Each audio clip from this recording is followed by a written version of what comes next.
Assalamualaikum warahmatullahi wabarakatuh. Waalaikumsalam. Baik, di sini saya berdiri sebagai anak cabang NU. Jadi karena dari kemarin itu yang diunggulkan adalah marwah NU.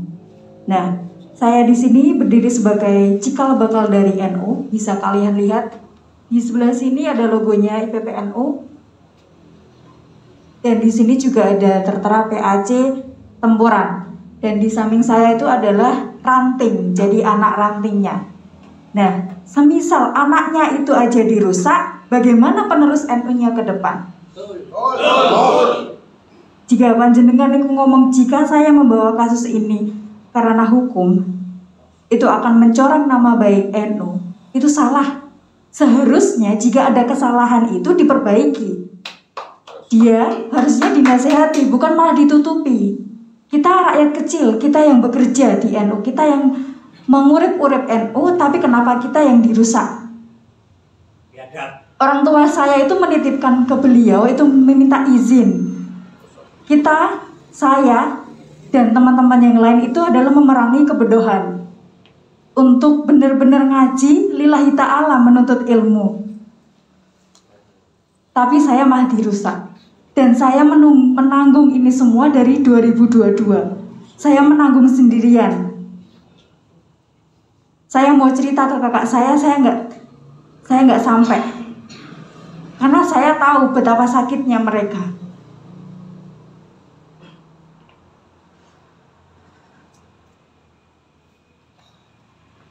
Saya berani berdiri di sini karena dagangan dari beliau-beliau, dari GPK. Yang mereka adalah jauh dari nama perpondokan. Mereka nggak ngaji. Seharusnya panjenengan itu malu.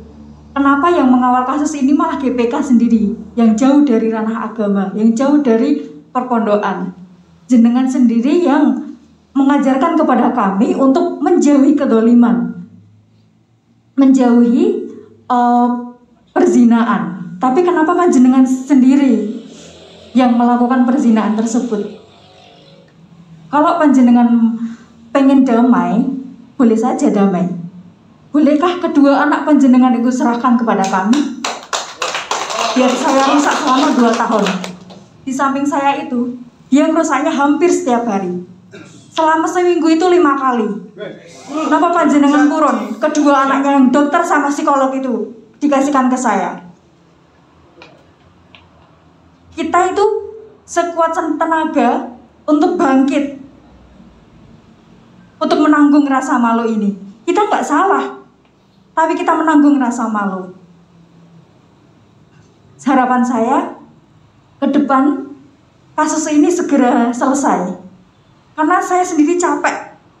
Tiap hari harus ditanya, tiap hari harus diteror dengan kasus-kasus ini.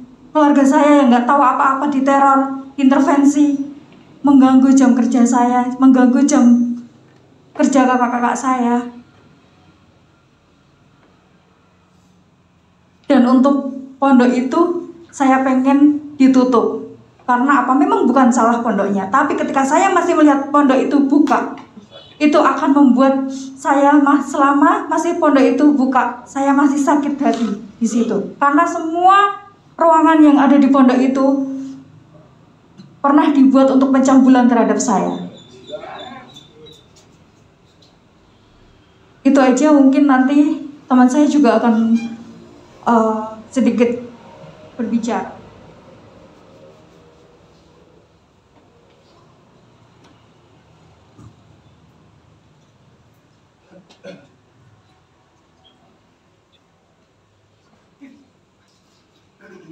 Assalamualaikum warahmatullahi wabarakatuh.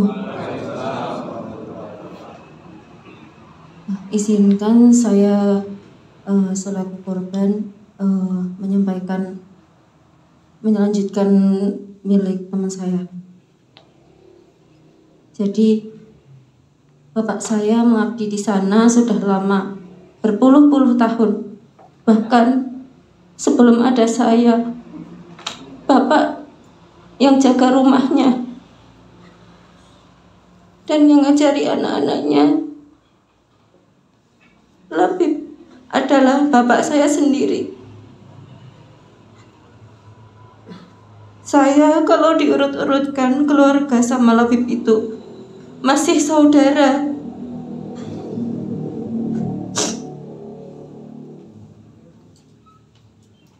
Karena masih satu mbah. Dan saya mendengar dengan sangat-sangat sadar.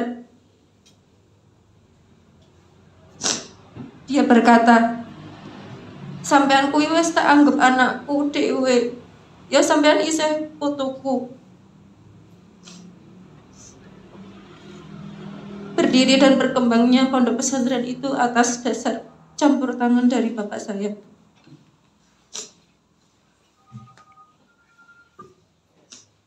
Karena bapak saya juga termasuk salah satu yang ngajar di pondok tersebut. Labib itu seringkali ngomong ke saya kalau saya tidak boleh berpacaran. Tidak boleh pacaran. Karena dia bilang pacaran itu dosa, mengganggu belajar, kuliah sampean. Wah, ini kok malah lebih dari seorang yang pacaran, dia sendiri malah yang berbuat perbuatan zalim terhadap saya. Lebih dari zalim malahan, bisa dikatakan munafik.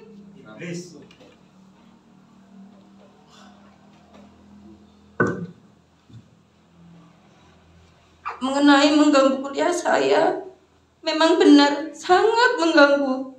Apalagi dia salah satu dosen yang mengajar saya.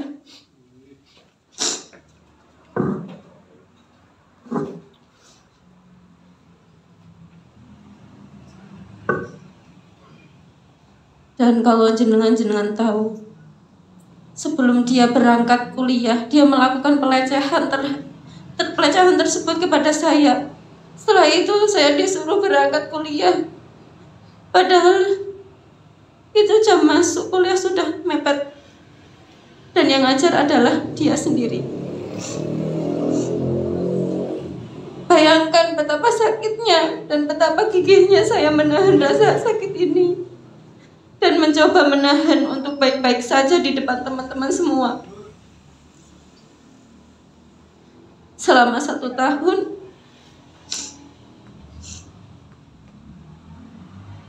dan bodohnya saya masih takzim karena banyak hal yang saya pikirkan.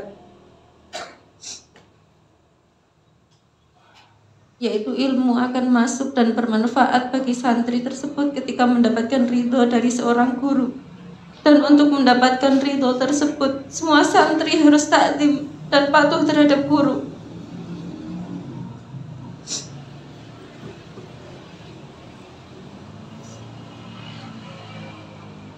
Di dalam pikiran saya memikirkan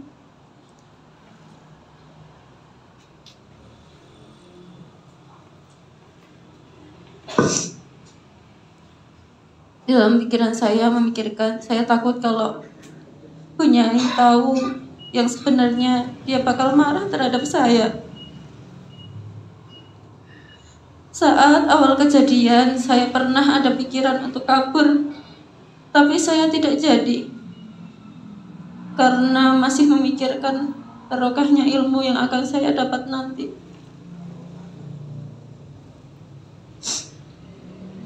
Saya di sana sebagai mbak dalam yang setiap hari mengerjakan pekerjaan dalam, dan setiap pagi selain menyiapkan sarapan, saya juga yang membuatkan Labib 1 gelas minuman teh dan 1 gelas fermentasi jamu. Saya sudah ikhlas dan tidak sedikit pun meminta.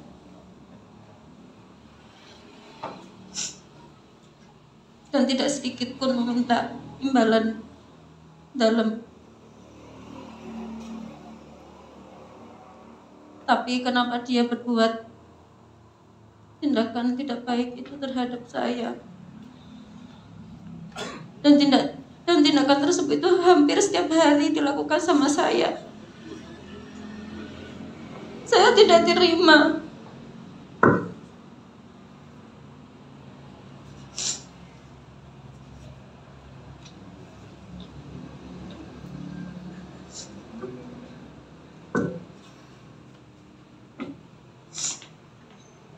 Sampai dia mati pun saya tidak akan memaafkan dia. Karena saya menanggung malu ini selama seumur hidup. Saya berharap kepada jajaran hukum dan polisi untuk menangani kasus ini dengan sebenar-benarnya dan segera dipidanakan dan dikebiri ke kimia agar dia merasakan apa yang saya rasakan. Saya juga berhak meminta ganti rugi. Saya meminta pondok tersebut ditutup karena jika pondok itu masih beroperasi akan menimbulkan trauma ini yang tidak hilang-hilang. Saya juga berharap bisa hidup normal ke depannya dengan rasa aman dan nyaman.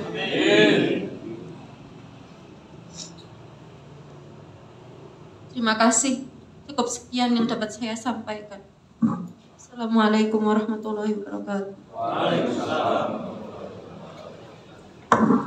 Demikian